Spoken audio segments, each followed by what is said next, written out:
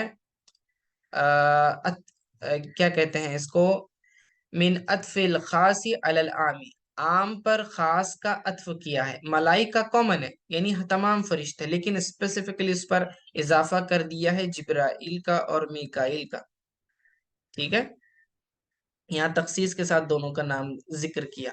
اب آگے اس کی قرت کے تعلق سے بتا رہے ہیں وفی قرتی میکائیل بحمزہ و یا، حمزہ اور یا کے ساتھ بھی پڑھا گیا ہے، تو یہ میکالا لفظ یہاں پر لکھا ہے، اسی طرح میکائیلا الف اور یا کے ساتھ بھی پڑھا گیا ہے، حمزہ اور یا، ٹھیک ہے، اور وفی اخرى بلا یا، اور دوسری ایک قرت میں بغیر یا سے بھی پڑھا گیا ہے، یعنی میکالا، اس کے اندر جو ہے یہ کاف کے بعد الف کو پڑھا لیکن یا کو نہیں پڑھا، تو اس کی بھی تین صورتیں بن گئی، میکالا کھڑے زبر کے ساتھ کاف پر، پھر میکالا یہ جو ہے ہم الف کے ساتھ یعنی حمزہ، اور پھر اس کے بعد میکائیلا حمزہ اور یا کے ساتھ، ٹھیک ہے نا۔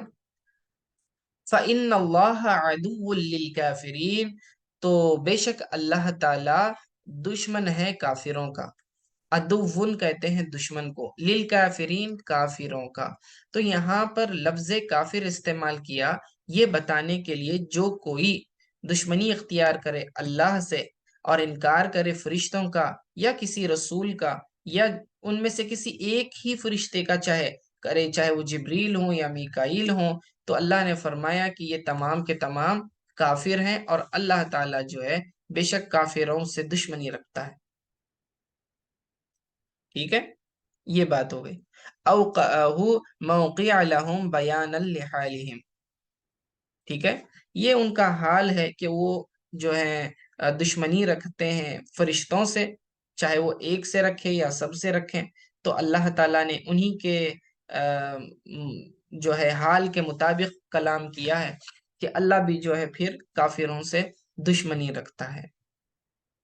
وَلَقَدْ أَنزَلْنَا إِلَيْكَ، اب یہ خطاب حضور صلی اللہ علیہ وسلم کو ہے، یا محمد صلی اللہ علیہ وسلم، وَلَقَدْ أَنزَلْنَا إِلَيْكَ، اور بے شک ہم نے نازل کیا آپ کی جانب، آپ کی طرف، آیات بینات، واضح نشانیاں، ٹھیک ہے، واضح آیات ہم نے آپ کی طرف نازل کی، ای واضحات، یہ کیا ہے، یہ حال بن رہا ہے، بینات یعنی واضحات، بینات کا مطلب ہوتا ہے جو چیز کلیئر کٹ ہو، بہت ہی آپ کے سامنے اوپن ہو، واضح ہو، اس کو بین کہتے ہیں، ٹھیک ہے، ای واضحات، یہ اس کا حال بن رہا ہے، یعنی آپ کو جو ہم نے آیات دی ہیں وہ ایسی حال میں ہے، ایسی آیات ہیں جو کہ خود اپنے آپ میں وضاحت کرنے والی ہیں، کلیئر کٹ ہیں۔ یہ رد ہے ابن سوریہ کا، کہ رد لقول ابن سوریہ للنبی صلی اللہ علیہ وسلم ما جئتنا بشیء، کہ اس نے یہ کہا تھا کہ آپ کے پاس کوئی چیز نازل نہیں ہوتی، اور ایک قول کے مطابق ہاں ٹھیک ہے، تو آپ کی طرف جو ہے کوئی چیز نازل نہیں ہوتی، اس بات کا اس نے انکار کیا تھا، تو جو ہے اللہ رب العزت نے اس کا انکار کیا اور فرمایا وَلَقَدْ أَنزَلْنَا إِلَيْكَ، بے شک ہم نے آپ کی طرف نازل کیا، کیا چیز نازل کی، آیات بینات، واضح آیات ہم نے آپ کی طرف نازل کی، وَمَا يَكْفُرُ بِهَا، اور کفر نہیں کرتا ان کا، یعنی اس کا انکار نہیں کرتے مگر الا الفاسقون، سوائے فاسقوں کے، یعنی کہ کافر جو ہے اس کا انکار کرتے ہیں، ان آیات کو، قرآن کی آیات کو، ان علامتوں نشانیوں کو نہیں مانتے، اور یہ ان کا فسق ہے۔ یہ فسق جو ہے یہ کفر ہے ان کا، کیونکہ قرآن کی آیتوں کا انکار کرنا یہ کفر ہے۔ کفروا بہا فرمایا، ٹھیک ہے، وما یکفروا بہا الا الفاسقون، اور اس کا انکار نہیں کرتے مگر فاسق لوگ، یعنی کافر لوگ ہی جو ہے ان آیتوں کا انکار کرتے ہیں۔ او کلما عاہدوا، اور جب کبھی انہوں نے عہد کیا، عہدن نبذہ فریق منہم بل اکثرهم لا یؤمنون، ٹھیک ہے۔ اب اس کے اندر اللہ رب العزت فرما رہا ہے، او کلما عاہدوا، کیا جب کبھی انہوں نے عہد کیا، عہدن خاص پختہ عہد، ٹھیک ہے۔ اب یہاں کس عہد کی بات ہو رہی ہے اور اس کی شان نزول کیا ہے؟ تو مالک بن سیف نام کا یہودی تھا، تو رسول اللہ صلی اللہ علیہ وسلم نے جب اس کے سامنے بنی اسرائیل سے لیے گئے وعدوں کا تذکرہ کیا تو اس نے ان وعدوں کو ماننے سے انکار کر دیا، تو اللہ تعالیٰ نے یہ آیات نازل فرمائی اور کہا اوَكُلَّمَا عَاهَدُوا، یعنی کہ جب کبھی انہوں نے اللہ کے ساتھ عہد کیا، کس بات کا عہد؟ علی الایمان بالنبی، ٹھیک ہے، کہ نبی علیہ الصلوۃ والسلام پر ایمان لانے کے بارے میں، ان خرجا، کہ جب وہ ظاہر ہو جائیں گے تو وہ ان پر ایمان لے آئیں گے، او النبی اللہ یعاون علیہ المشرکین، ٹھیک ہے، یا پھر وہ وعدہ جو عہد انہوں نے نبی علیہ الصلوۃ والسلام کے ساتھ کیا تھا کہ وہ مشرکین کی مدد نہیں کریں گے مسلمانوں کے خلاف، نبی علیہ الصلوۃ والسلام کے خلاف۔ مدینہ میں مسلمان اور یہودی دونوں رہتے تھے، ہجرت کے بعد جو ہے رسول اللہ صلی اللہ علیہ وسلم جو ہیں وہاں پر موجود ہیں، تو آپس میں ایک معاہدہ ہوا تھا کہ مدینے کی حفاظت ہم مل کر کریں گے، یعنی کوئی بھی مشرک اگر مدینہ پر حملہ کرتا ہے تو مسلمان اور یہودی کیا کریں گے؟ مل کر مدینے کا دفاع کریں گے۔ تو یہ بھی ایک عہد انہوں نے کیا تھا، بعد میں انہوں نے اس عہد کو توڑا، تو وہ عہد بھی مراد ہو سکتا ہے، تو دونوں عہد مراد ہو سکتے ہیں۔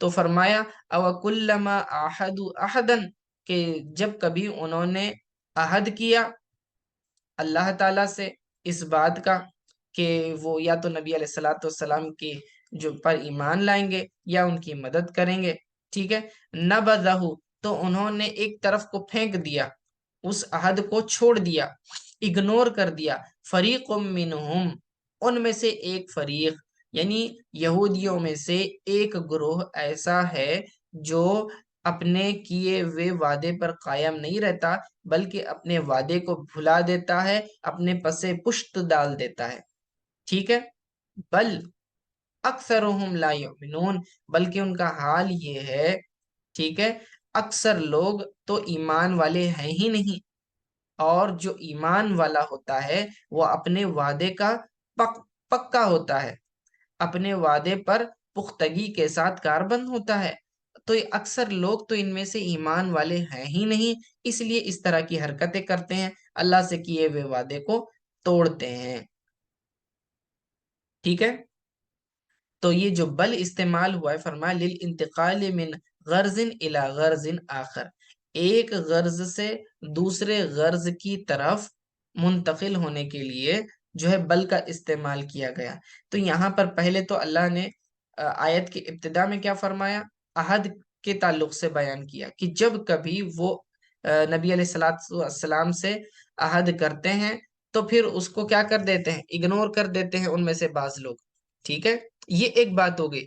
تو یہ بات کرتے کرتے بل درمیان میں لا لیے اور یہاں سے بات کو جو ہے ٹرن کر دیے، اور وہ ٹرن کیا ہوا؟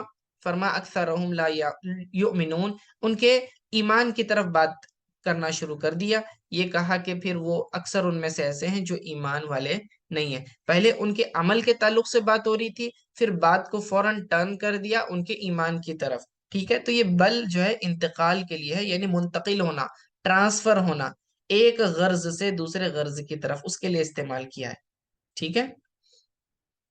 وَلَمَّا جَاءَهُمْ رَسُولٌ مِّنْ عِندِ اللَّهِ، اور جب آ گئے ان کے پاس رسول اللہ تعالی کی جانب سے. وَلَمَّا، جب، جَاءَهُمْ، آ گئے ان کے پاس، رسول اللہ صلی اللہ علیہ وسلم، من عند اللہ، اللہ تعالی کے پاس، یعنی محمد صلی اللہ علیہ وسلم جب ان کی بعثت ہو گئی، اعلان نبوت ہو گیا. مصدقا لما معاہم، تصدیق کرتے ہیں، لما معاہم، جو ان کے پاس ہے. نبذ فریق من الذین اوتوا الکتاب کتاب اللہ وراء ظہورہم کأنہم لا یعلمون.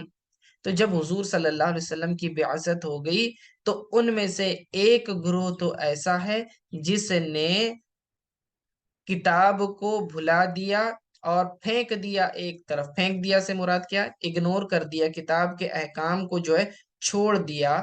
کتاب اللہ سے مراد یہاں پر تورات ہے. وراء ظہورہم، پیٹھ کے پیچھے، ان کے پیٹھ کے پیچھے پھینک دیا. ٹھیک ہے. یعنی کیا مطلب ہوا؟ اَيْ لَمْ يَعْمَلُوا بِمَا فِيهَا، یعنی جو تورات کے اندر حکم ہے اس پر عمل کرنا چھوڑ دیا. اور وہ کیا حکم تھا؟ من الایمان بالرسول وغیرہ، یعنی رسول اللہ صلی اللہ علیہ وسلم پر ایمان لانا. کأنہم لا یعلمون، گویا کہ وہ اسے جانتے ہی نہ تھے. ٹھیک ہے.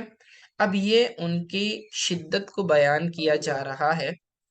تو جو تورات میں انہیں حکم دیا گیا تھا کہ رسول اللہ صلی اللہ علیہ وسلم پر وہ ایمان لائیں، تو ان کی بعثت کے بعد، ان کے ظاہر ہو جانے کے بعد، دشمنی میں اور نفرت میں اور حسد میں ان کا حال یہ ہو گیا کہ تورات کے احکام کو انہوں نے بھلا دیا، گویا کہ اپنے پیٹھ کے پیچھے پھینک دیا، جبکہ یہ بھی اللہ کی کتاب ہے. اور رسول اللہ صلی اللہ علیہ وسلم بھی جو آئے ہیں پچھلی کتاب کی تصدیق کرتے ہوئے آئے ہیں کہ وہ بھی اللہ تعالیٰ کی طرف سے سچی کتاب تھی.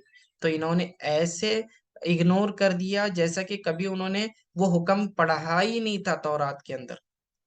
تو یہ ان کے فعل کی طرف اشارہ ہے.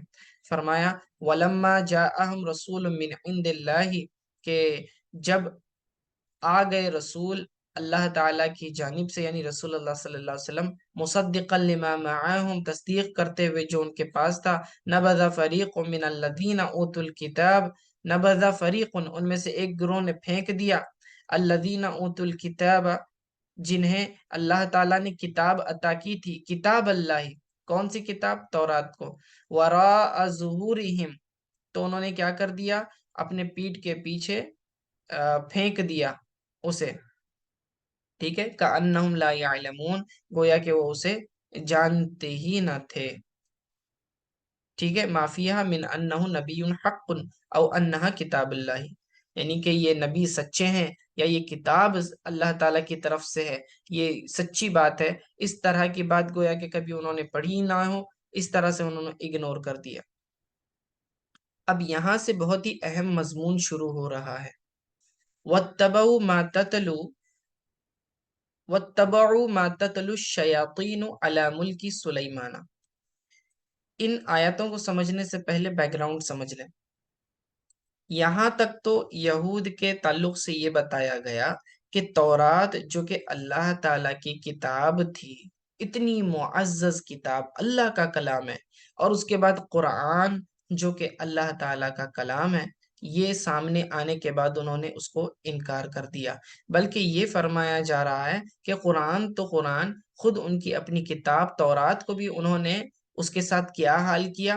وہ کہتے ہیں کہ انہوں نے تورات کو چھوڑ کر، اللہ کے کلام کو چھوڑ کر شیطان کے کلام کو لے لیا. اب شیطان کا کلام کیا تھا؟ شیطان کیا پڑھ کر انہیں سنایا کرتا تھا؟ تو کہتے ہیں کہ اس سے مراد وہ کلمات ہیں جس کے ذریعے لوگ جادو کرتے ہیں. ٹھیک ہے. بات اصل میں یہ ہے کہ حضرت سلیمان علیہ السلام کے زمانے میں جب لوگ جادو کرتے تھے تو حضرت سلیمان علیہ السلام نے تمام لوگوں کے وہ جو جادو کے کاغذات وغیرہ تھے وہ سارے کے سارے جمع کر کے اپنے تخت کے نیچے دفن کر دیے تھے۔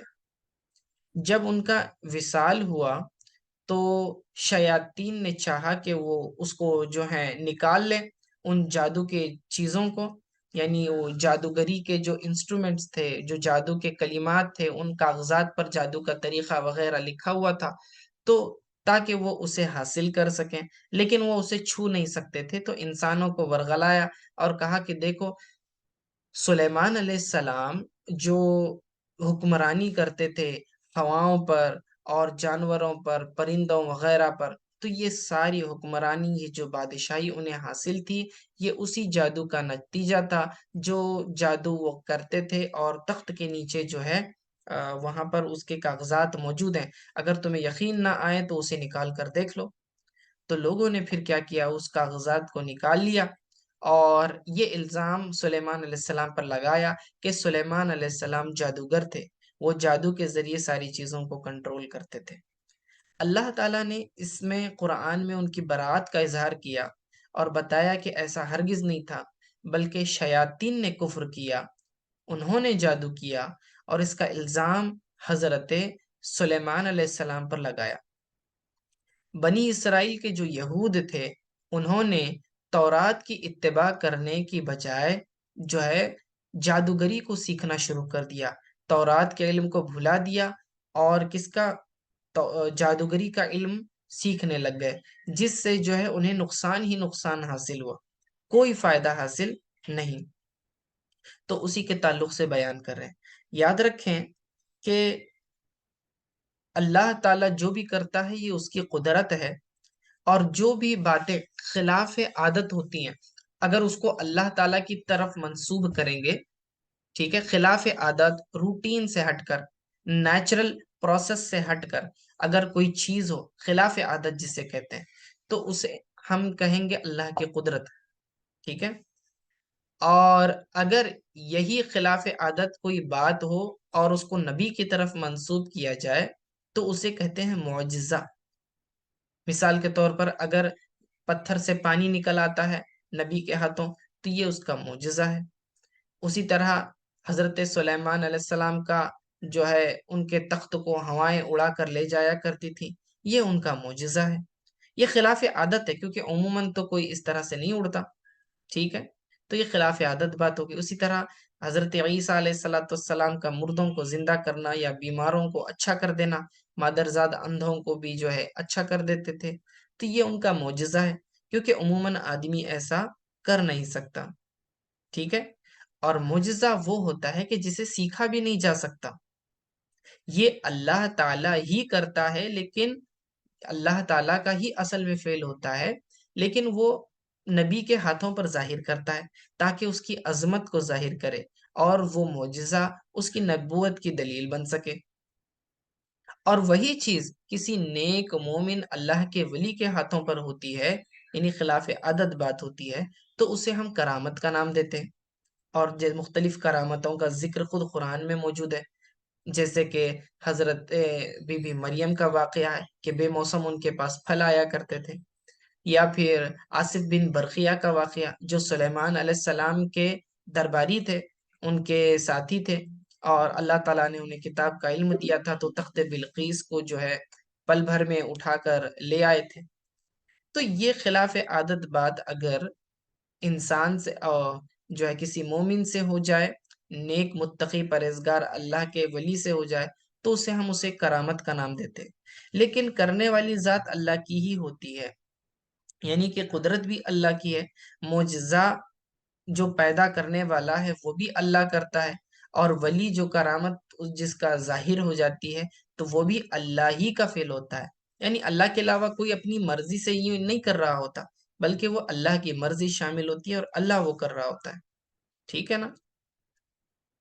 اور پھر اس کے بعد جو تیسری بات ہے، آخری، وہ ہے جادو۔ جادو کا مطلب یہ ہوتا ہے کہ شیاطین سے مدد طلب کرنا، مخصوص کلمات پڑھ کر شیاطین سے مدد طلب کرنا، جس کے ذریعے وہ شیاطین، اور جو برے جنات ہوتے ہیں انہیں شیاطین کہا جاتا ہے، تو وہ کیا کرتے ہیں، ان انسانوں کی مدد کرتے ہیں اور آپ کو وہ چیزیں خلاف عادت نظر آتی ہیں، ٹھیک ہے؟ تو جادو کا عمل بھی جو ہے بغیر اللہ کی اجازت کے اثر نہیں کر سکتا۔ جو بھی چیز ہے اس میں اثر پیدا کرنے والی ذات اللہ ہی کی ہے، لیکن بندہ خود طلب کرتا ہے، شیطانوں کے ذریعے اس کی مدد طلب کرتا ہے، اور اس فعل کو کرنے کو جو ہے جو اس پر راضی ہوتا ہے، تو یہ ہے جادو۔ اس میں مدد شیاطین کی ہوتی ہے۔ مدد کس کی ہوتی ہے؟ شیاطین کی ہوتی ہے، اچھی طرح سے یاد رکھے۔ اور اللہ اس چیز سے راضی نہیں ہوتا۔ جو شخص جادو کرے، ٹھیک ہے، جو شخص جادو کرے تو یہاں پر جو ہے اس کو کفر سے تعبیر کیا گیا ہے، ٹھیک ہے، اسے کفر سے تعبیر کیا گیا ہے۔ تو جادو کرنا بہت بڑا کبیرہ گناہ ہے، بلکہ کفر کے قریب ہے۔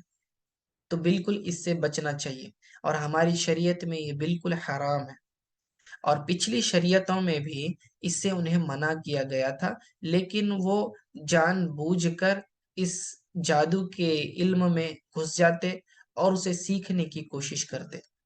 تو سلیمان علیہ السلام کے زمانے میں بھی جب انہوں نے ان سے روکا اور ان کے تمام کاغذات کو ضبط کر کے اپنے تخت کے نیچے دبا دیا تھا، بعد میں جب وہ نکالے گئے تو انہوں نے سلیمان علیہ السلام پر الزام لگایا، تو اللہ نے فرمایا کہ ملک سلیمان میں شیاطین نے جو ہے اس طرح کی سازشیں کی تھی، اور سلیمان علیہ السلام نے کوئی کفر نہیں کیا، بلکہ شیاطین نے کفر کیا، اور وہ کیا کرتے تھے؟ لوگوں کو سحر یعنی جادو سکھایا کرتے تھے۔ پھر اللہ تعالیٰ نے دو فرشتوں کو بھی نازل کیا۔ اب مفسرین کا اختلاف ہے کہ وہ جو دو فرشتے نازل کیے یا دو جادوگر تھے، ٹھیک ہے، ایگزیکٹلی وہ بادشاہ تھے یا کون تھے، تو بٹ ایک روایت کے مطابق تو یہ ہے کہ وہ دو فرشتے تھے۔ اللہ تعالیٰ نے ان کی آزمائش کے لیے بھیجا اور بتایا کہ دیکھو، یہ معجزے میں اور یہ جادو میں فرق یہ ہے۔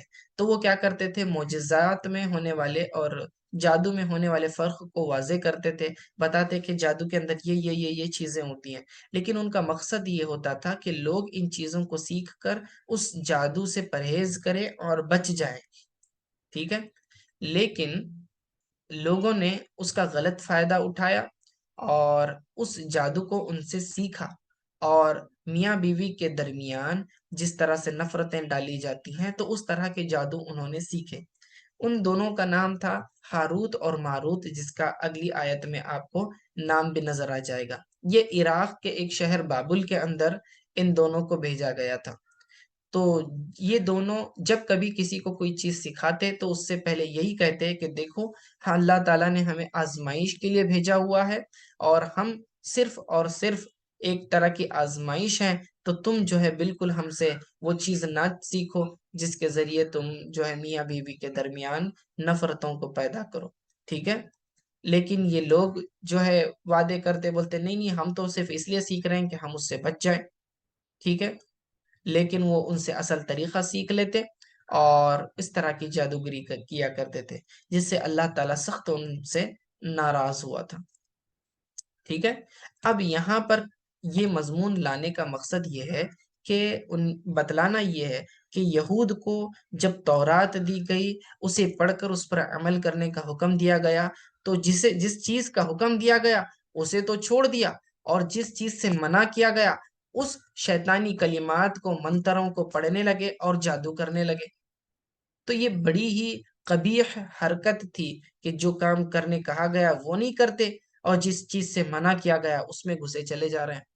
تو اس چیز کی اللہ تعالیٰ نے توبیخ کی، اور آگے اسی کا تذکرہ اگلی آیت میں، بڑی آیت ہے، اس کے اندر اسی چیز کا پورا تذکرہ ہے کہ سلیمان علیہ السلام کے ملک کے بارے میں اور ہاروت و ماروت کے بارے میں، ٹھیک ہے۔ وہ اگلی درس میں ہم آیت شامل کریں گے۔ آج کے لیے اتنا کافی، وصلی اللہ تعالی علی خیر خلقہ محمد و آلہ وصحبہ اجمعین برحمتک یا ارحم الراحمین۔